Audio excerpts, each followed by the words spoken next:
India news द्वारा अशोकनगर कृषि उपज मंडी में दलालों के द्वारा किसानों की फसल को बिना बोली लगाए पैसे लेकर कम दाम पर बिकवाने का खुलासा किया गया है। 3-4 दिन में हो रही मक्का की मंडी के दौरान किसानों का फायदा उठाकर कम दामों पर फसल खरीदने का गोरख धंधा सामने आया है और इस मामले के सामने आने के बाद किसानों की प्रतिक्रिया भी सामने आ रही है। किसान अपने साथ हो रही लूट को लेकर दोषियों के खिलाफ कार्रवाई की मांग कर रहे हैं। वहीं अशोकनगर के पूर्व विधायक जजपाल सिंह ने प्रशासन से मामले में जांच करने की बात कही है।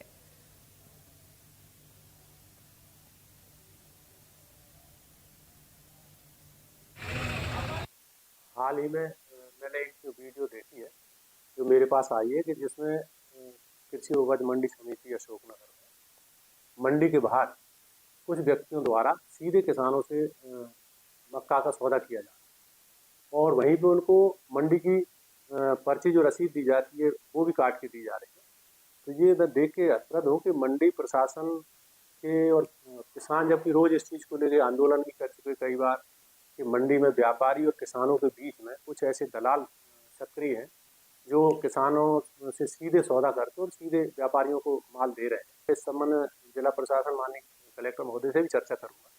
इस तरह की बात है उसकी बिल्कुल उस वीडियो की जांच कराएं। इंडिया न्यूज ने अशोकनगर मंडी में किसानों के साथ हो रही लूट को लेकर एक बड़ा सा खुलासा किया है, जिसमें ये बताया गया है कि किस तरह से दलालों के द्वारा मंडी में किसानों की फसल को कम दाम दिए जाते हैं और बिना डाक के ही उनकी जो है फसल को तुलवा दिया जाता है। इस मामले में कुछ युवा किसान हमारे बीच में जिले के, उन्होंने इंडिया न्यूज की जो खबर देखी है, क्या कहना चाहेंगे? आपका बहुत बहुत धन्यवाद। आपने जो खबर कल चलाई थी मीडिया के माध्यम से, और ये आपने किसानों की जो पीड़ा है बिल्कुल उजागर कर दी है। जिले में जो अशोकनगर की मंडी, यहाँ पर किसान आता है, सबसे पहले ट्रॉली लेके आएगा, उसको जो पर्ची काटने वाले हैं उसको पैसे देने पड़ते हैं।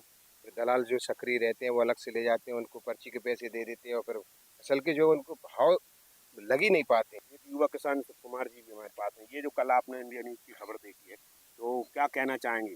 सबसे पहले तो आपको बहुत बहुत धन्यवाद सभी किसान साथियों के माध्यम से देना चाहूँगा। और मैं इतना ही कहना चाहूँगा जी, एक बड़ी प्रशासनिक चूक है अशोकनगर।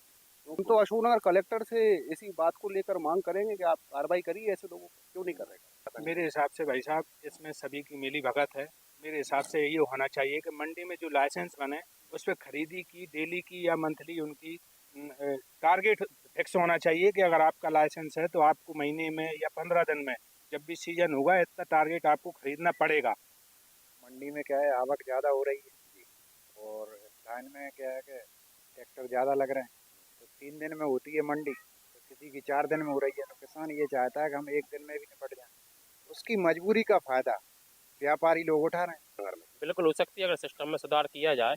जैसे कि व्यापारियों ने एक टारगेट बना लिया कि इतनी बोरा तुम ले लो, इतने तुम बोलो, तो कोई उस पर बोली नहीं लगाता है। मान लो 1400 से पढ़ाई 1450 पर खत्म हो जाती है। जब बोली लगती है, जब कंपटीशन होता है ना, तो उसकी बोली आगे तक जाती है। सिस्टम की बहुत आवश्यक सुधार की आवश्यकता है। निश्चित रूप से ये सिंडिकेट किसानों को 500 रुपए क्विंटल का घाटा दे रहा है, क्योंकि यही मक्का बिहार में 2000 और 2100 रुपए प्रति क्विंटल बिक रही है। आसपास के जिलों में भी 18-20 बिक रही है, लेकिन अशोकनगर में 1500-1600 बिक रही है। मतलब ये सिंडिकेट मिलकर 500 रुपए प्रति क्विंटल का घाटा दे रहा है।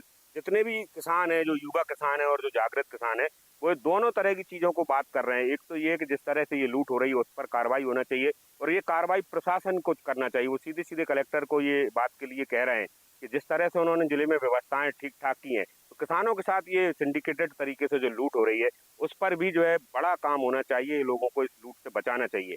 तो इंडिया न्यूज के लिए अशोकनगर से हितेंद्र भदौलिया।